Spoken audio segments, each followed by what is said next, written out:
Hi Emma, how are you? I'm okay, how are you? Good, thanks for asking. So what brings you in here today? Well, my teacher thought that I should come in. Apparently she thinks that I've been skipping class and doesn't really know why, so she decided that I should come see you. Okay, and have you been missing a lot of class? I guess so, more than normal. I never used to miss class at all. Perfect attendance record, so Okay. I started, I guess, just not coming to class a few times a week a little while ago. Okay, so you've been skipping some class enough that your teacher has noticed, and so you've come to speak to me. So what can I help you with today? I'm not really sure. I mean, about a month ago, I failed a test, and it's the first test that I've ever failed. I got like a 48 on it, and I haven't really told anyone. I haven't told my parents. Okay. I don't really know what you can help me with, but Okay. I don't know. Okay, so you failed the test and you're having some difficulty with it. Seems like you're pretty upset about not passing. Yeah, I always do really well on tests. I'm the kind of person that gets upset if I get an 80, so Okay. I have very high expectations for myself, but I really don't want to tell my parents because they're gonna think I'm like a failure of a child. They're both teachers and have very high expectations of me, so yeah, they're probably not going to be very happy with me because they really want excellence in our family. Okay. And they really push for it, and they push us to do well, and so I don't want to tell them, and I don't know how. So okay, so it sounds like failing this test was a bit of a shock for you, and maybe a bit of a shock for your family, if they knew? Yeah, if they knew, they would be pretty shocked that I actually like failed below 50, because that's just unheard of in our family. So okay, so you've been having a little bit of a difficult time with this? Yeah, I mean, I've sort of stopped going to that class because I feel like what's the point of going if I can't even pass the test? Why bother even going to learn the material, because I'll probably just fail the next test. So there's literally no point. And I've been avoiding hanging out with my friends because they're all really smart, and if they find out I failed, they probably wouldn't want to hang out with me anymore because no one wants to hang out with a dummy. Right. So, yeah, I don't know, I just haven't been going to school or hanging out with my friends because I don't want anyone to find out. I don't want them to think I'm stupid, and I don't want them to make me, like, exile me and have to go hang out with the losers. Right. So what have you been doing instead of going to class? So it's my fourth period class, so I generally I go home early and just sort of start my evening early by like having a nap and watching some Netflix. Right, okay. So, okay, so I just want to make sure that I have everything so far that you've told me. You've always done well in school, and you failed this test, and given your past history with academics, you're really shocked, and you've been skipping class, and you've been too afraid to tell your parents. Is there anything else that I'm missing? No, I think you got it all. Okay, so what can I help you with today, Emma? Like, what would you, if you were to leave this session today, or maybe down the road, how would you know that this has been helpful for you? I don't know. I guess I'd feel less anxious about it. Maybe I'd be able to feel like I can go back to class. Okay. I'd like to be okay with not doing well, but I don't really know how to get there. Right. Okay. Yeah, I guess I'd like to be able to tell my parents without them getting mad, but I can't control how they act. Right. Okay, so you'd like to feel a little bit more confident in what happens to you and your actions. Is that about right? Yeah. Okay. Anything else? I don't know. I guess I'd like to be able to hang out with my friends again. I don't know how you can help me with that, but yeah. I don't know. I just want to feel okay with myself. Okay. And know that, like, it's not the end of the world, even though it feels like it. Like, I don't even want to apply to universities anymore because I feel like I'm just not going to get in. Because I just feel like I'm not good enough for anything. Right. And so, like, why would a university want a failure? Right. Why would you even think of applying to school if you can't even pass a test? What grade are you in? I'm in grade 11. Okay. And so you've made it this far without ever failing a test before. Yeah. So that must feel pretty good. Yeah, it's like the advanced math courses. Mm-hmm. So they're not my favorite. Okay. But I still usually do pretty well in them. Right. So, I don't know. Yeah, I guess I just want to feel better. Okay. So by coming in here today, you're hoping to feel better. So what would that look like for you? I guess it'd be going to class more regularly. Again, hanging out with my friends and being able to tell my parents, because I've been avoiding my parents too. I try to leave when they come home so that we don't have to talk about it, because they always know when I have tests and stuff, so they're always asking me. So I've kind of been avoiding them so that they couldn't ask me about it. Right. Okay. So I guess I would just be able to be normal again, like back to myself. Okay, so it sounds like there's a lot of avoidance happening. Would you say that that's right? Yeah, I think so. Yeah. So you've been avoiding your friends because you're afraid that they'll think that you're stupid. Mm-hmm. You've been avoiding your family, your parents, because you're afraid that they will also think that you're not as intelligent as you are, and they know when you've had tests, and you're afraid that they're going to ask you about it and confront you. So you've been avoiding all these formerly positive things in your life because of this failed test. Mm-hmm. Okay. Yeah. Okay. So I just want to go through a little bit of a cognitive behavioral therapy model with you. Okay. And so just to get started, to tell you a little bit about the model. So it allows you to draw a connection and a parallel between your actions, your behaviors, and your thoughts or your cognitions. So it's a model that kind of encompasses all those things and helps you to be able to draw connections between them, so you can kind of see maybe where things have gone astray. So I think that this might work for you. However, if you at any point in time feel that you're not comfortable with this, or maybe that you think something else could work better, just let me know and we can make some adjustments. Does that sound good? Okay. So just a little bit before we get started, I'm just wondering, have you ever heard of anything like this before? Do you know anything about cognitive behavioral therapy?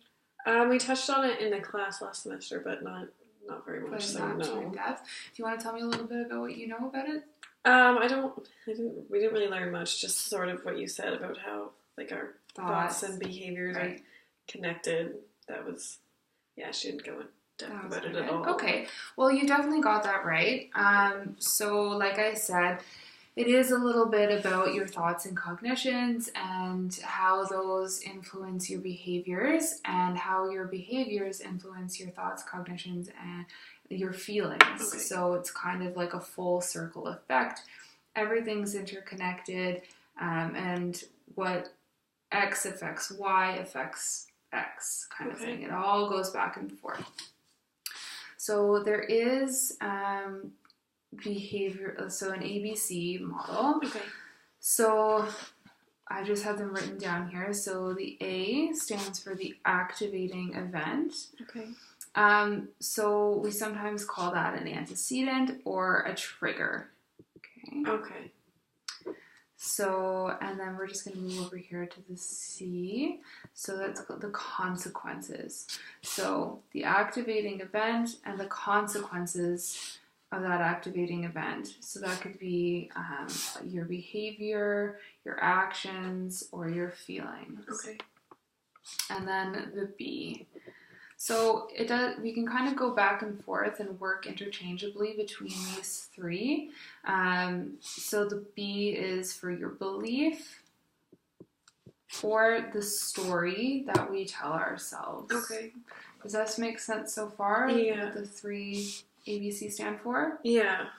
Okay, so just to kind of go back and talk a little bit about your situation and how this can be applicable to you. I just want to kind of go through and talk about the trigger. So, like I said, the trigger is the activating event for which the consequences arise. So, maybe what would you, if you had to guess, what would you say that the activating event it would be for your situation? I guess it would be failing the test, since everything's gone crazy since then. So failing the test. Okay.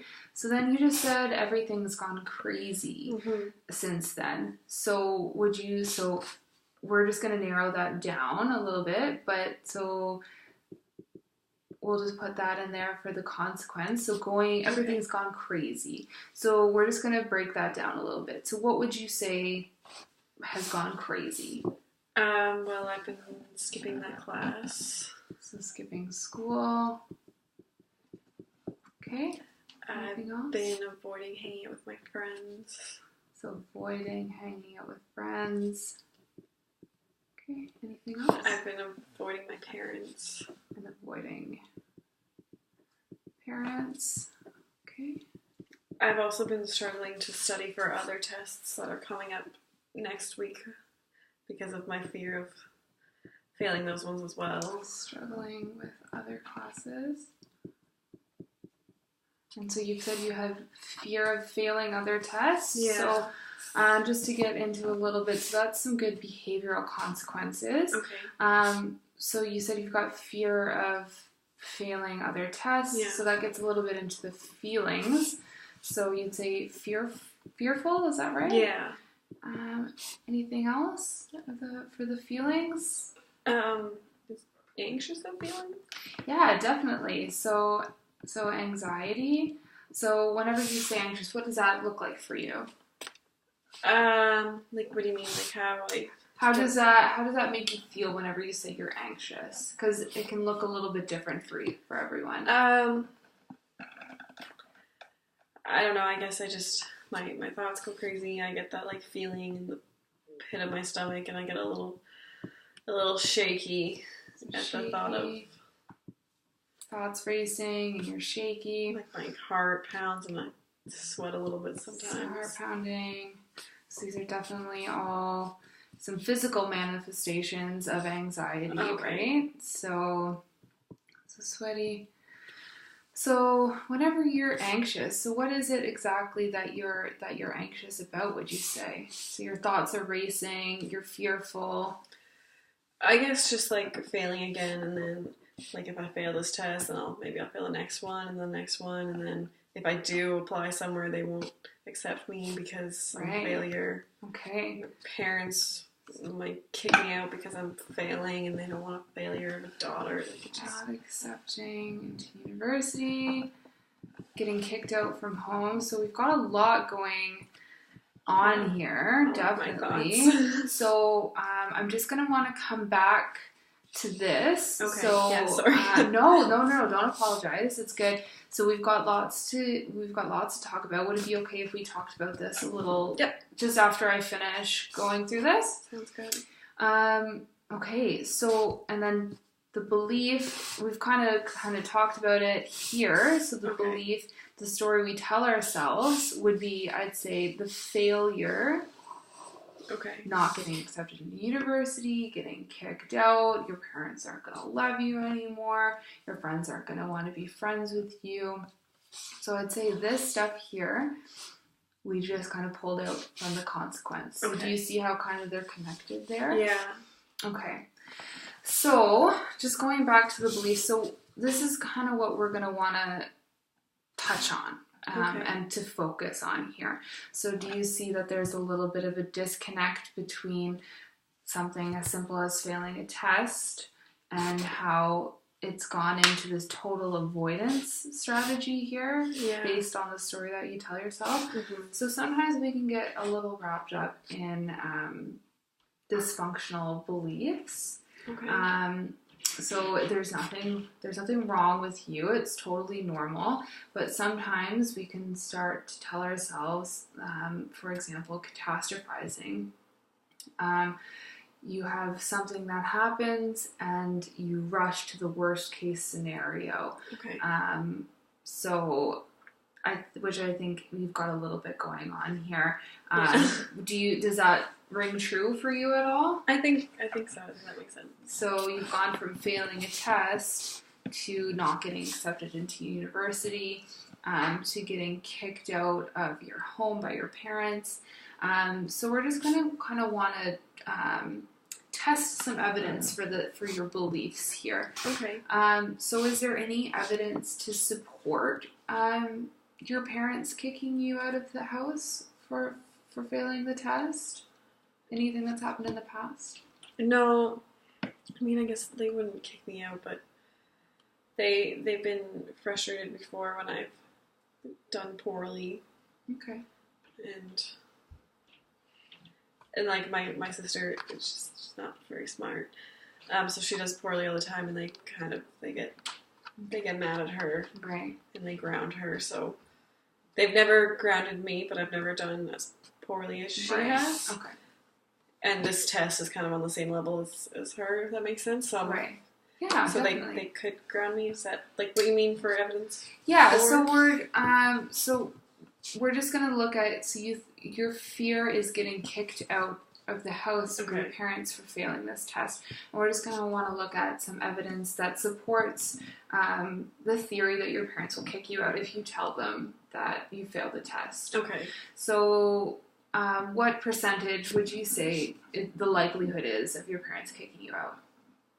I guess like 5%. 5%? Okay. That makes sense. Yeah, definitely. There's still, I mean, you're not saying it's a 0, but it's still pretty low. Yeah. And so you also mentioned not getting accepted into university. What would you say the percentage is for that happening based on this failed test? Like 80. 80%? So you think that there's an 80% chance that you won't get accepted into university because you failed this test? Yeah, because if I fail the test, then my marks go way down, and then no one wants that. Okay, sure. And how about your friends not wanting to be friends with you anymore? Is there any evidence to support your friends engaging in that kind of behavior? Have they done anything like that before? Not really. I mean, they sometimes like make fun of each other if we do poorly. Mm-hmm. So I guess there's not really that much to support them not being friends with me. They might make fun of me, but maybe they'll still be my friends. Right. Okay. So want to put that? Would that be the same kind of likelihood of getting kicked out? I'll put it at like a 30. A little higher. Yeah. Perfect. And what about your family not loving you anymore? Is there any evidence to support that they wouldn't love you if you failed the test? No, I think, again, they would just ground me and be frustrated. Okay. So what do we want to put that at? 10. 10? Okay. So now we're just going to kind of go the other way with it. Okay. And we're going to look at the likelihood is that your family will still love you and still want you around if you failed the test. So like evidence for? Yeah. Do you think that has there been anything in your past that's shown you that your family will still love you regardless of failing? Yeah, they still love my sister even though she fails all the time. Mm-hmm. Okay. They used to put me in sports and I wasn't very good at that, and so even though I sucked at that, they still loved me. Yeah, parents are pretty good for that. So what would we, if you had to pick a percentage for the family, what would you say? Like that 90? Yeah. Okay, so that's pretty good. And what about your friends still wanting to be friends with you? You picked 30 for not wanting to be friends with you. But there's a 70% chance that they might still want to be friends? Yeah, I feel like it'd be like 80. 80? Sounds pretty good. All right. So as you see here, like you've kind of gone low on the evidence to support all these negative theories and high for opposing theories, right? So does that make sense so far? Yeah. Okay. So also, excuse me, a part of this cognitive behavioral approach is to put things down on paper like we did here, which can be really good for visual learners, like myself. But there also is some homework to do. So I'm just going to run through this sheet for you that I think could be helpful for you to take some time to go through on your own. We're going to go through a little example. Okay. And then I'm going to get you to take it home so you can kind of work through it on your own. I want you to do a little bit of some evidence testing as well when you're home. So kind of want you to focus on a negative thought that you're having. Okay. And then to just slow it down and to maybe test out some evidence that supports your negative thought and that disproves your negative thought. Okay. So this sheet here is making progress rather than trying for perfection. So as you kind of mentioned here, there's a little bit, seems like your thoughts about yourself kind of have been dependent on perfectionism and being perfect and how other people view your high standards. So this sheet here, so you're going to identify some areas in your life that you would criticize yourself about. So for example, as we just talked about, so maybe education and school. Okay. So you seem like, and then you're going to want to find a way that you can make progress in that area. Okay. So we're going to get you to do 4 of them. If you think of more that you want to fit in, that's perfect. Okay. And then you're going to strive for progress on this side here. And then down at the bottom, I'd just like you to give a little bit of thought as to why pursuing progress could be better than pursuing perfection. Okay. So you're going to want to give a little thought to that. Do you have any ideas as to why progress could be better than pursuing perfection? I guess maybe like you'd be happier because you're not always trying to be perfect. Like you're being happy with the little steps. So you'd have more time to be appreciative of what you are capable of. Does that sound right? Yeah. Okay. All right. So does this sound okay? I'm going to get you a copy of this and you can kind of run through it. Is there anything else that would be helpful for you today before we end things off? I don't think so. I think this was pretty good. I'm feeling a little bit better about. I'm glad I came. Okay, perfect. All right. Well, thanks for coming in, Emma. I appreciate it. No problem. Thank you.